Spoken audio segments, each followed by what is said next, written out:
no complexities. I explained to you ISKI, we made Indian Standard Code for Information Interchange, and it was 8-bit, and then there was no complexity. And when I say one-to-one and many-to-one mapping, and then you require a font which cannot accommodate into 8-bit. So there, and everybody has their own style of developing the font. And unfortunately, since there was no built-in support of ISKI in the operating system, people were storing most of the data in the what is called the font code, and then there you got a trouble, major trouble, that the data is in the font code. There are in Devanagari itself close to 58 different encodings are there in terms of the fonts. So what we said that okay fine, let it be, because we cannot change the world overnight. It will take its own time, sweet time to convert, to migrate to the Unicode. But yes, we require certain things. So what we have done, that we have built in a APIs. APIs are there, which can on the fly convert. They are very small APIs, which I think maybe few bytes only. No? Yeah, around 600 bytes. 600 bytes all for all the yeah. So these are converters which do the on the fly conversion from the given encoding to the Unicode, and then we index it, and then the searching and everything happens on that. So solution, as I said, converters for almost all 8-bit fonts on the web for all Indian scripts. For Devanagari alone, 50 to 80 converters are almost popularly fonts are needed. Then second problem, the fourth problem, I come to the fourth problem. The problem is typographical error. There is a tendency because people don't really know whether what they are typing or what they assume as the spelling is right or wrong, because it's phonetic, so people are not able to know whether they have pronounced it properly or written it properly. And the example which is being showcased over here, this one, this one. If you today search to any of the search engine, and most of the contents which are in Indian languages from the prominent multinational companies, actually they give the incorrect forms more rather than the correct forms. So if a statistical, what is called as a search engine, is supposed to work on that, it will always give you wrong forms rather than the correct forms. So here in this case, we are proposing, and our plugins do what is something called as spell checking on the fly. But it doesn't necessarily mean that it will even strike out what is the misspelled. It will also show to you the misspelled as well as the corrected one. So next time, suppose if somebody wants to enter, these are most Janch and Janch, if you really see the first one, they are being equally misspelled, and we have found a lot of web pages. So statistics doesn't work over here. Janch, by the way, means search. So the most common thing a person will type, and he types it wrong. So you say this. Cases are searching. Yeah, see this one. If you have 73,300 for whatever we have done a crawling, limited pages.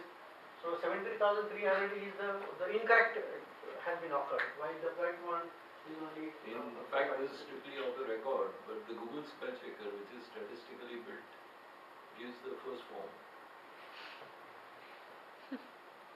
Simple. It goes by statistics. Bad example or good example or bad crowdsourcing. So what is the solution? So when we say typographical errors, is that it should be backed up by very decent spell checkers. So we have got a lot of spell checkers designed for most of the languages. We are now, earlier there were 15 Indian languages scheduled, then it moved to 18, and recently it is 22. So our what is called the complexity goes on increasing, and 4 languages, but some of the work we have started much more earlier. Some of the spell checkers are yet to get designed, but at least for the major languages we have got a spell checker, Gujarati and all languages we have a spell checker basically developed. Problem number, I should have changed to challenge number rather than the problem number. It's a challenge number, okay. Synonyms. So what happens is that, for example, if you are searching something India, onto the website, then India has also got something, a lot of synonyms are there. Bharat, Hindustan, these are the synonyms. So possibly the person is looking for Bharat as well as Hindustan. So when I limit my search, if I type today India, I will be only popped up with the results which are in India, if it is written in Hindi, Marathi, whatever language is there. But no, I want to have the synonyms also to come, and this should give us the search result. So we have got something like a synonym, which are been built in at the back of this, and a huge set of synonyms are there inside our what is called the plugins, and they pull out all the related data for you. So that's a very important part basically. So when you say Bharat, then it will be Bharat, Hindustan, Bharatvarsh, Bharatkhand, and so many things. So solution, when you say synonym solution, so as you can see over here, this alternate spelling, misspelling, synonym, multilingual lookup, lematizer, natural query, and thesaurus plugin. These are some of the plugins which are being provided onto the search engine as plugins, and this has been only showcased to the for this demonstration purpose. Otherwise, these are hidden. So when we say you search a bhasha in this one in yeah. So bhasha in Hindi means language. Okay. So for language we have got so many synonyms. One is what is called the Jaban. Then we have got something called the Hindi, Vani, Vak, Boli. These are some of the synonyms. So we should pop up. So you can see this has been recently working, and then there are powerful synonym dictionaries and thesauri to propose the various synonyms. Yeah, please. In Google you can do this. I don't know how many of you use Google for this type of work. You put a tilde before and type car, it will give you auto. It will search for both car and auto. But Google synonym dictionaries are extremely weak. So nothing pops up much. But Google has made provision for this, but it's never been implemented. It doesn't exist for French and German. I've seen it only occurring in English. And that too, at best, it gives you one synonym. Indian languages, well, just forget it. Okay. So there is another challenge is that people speak 2-3 languages at a time. So one is that if I know Hindi, I also know Marathi, a little bit possibly Gujarati and maybe another language. So because they share the same, most of them share the same what is called the phonetics, and it's the tendency of people is there to learn more languages. So speak and understand, read, write. Okay, so to address this issue is that we are building something called the transliteration engine within the Brahmi scripts and between the Brahmi and Perso-Arabic script. I forgot to mention that Indian languages come from majorly the script part comes from the two main origins, one is the Brahmi and the Perso-Arabic. So when we say Brahmi origin, it is from something called the left to right languages are there. The script. While when we say Perso-Arabic, it is from right to left, like Urdu, Sindhi, Kashmiri are from right to left languages are there. So when we say transliteration, then this allows something called that.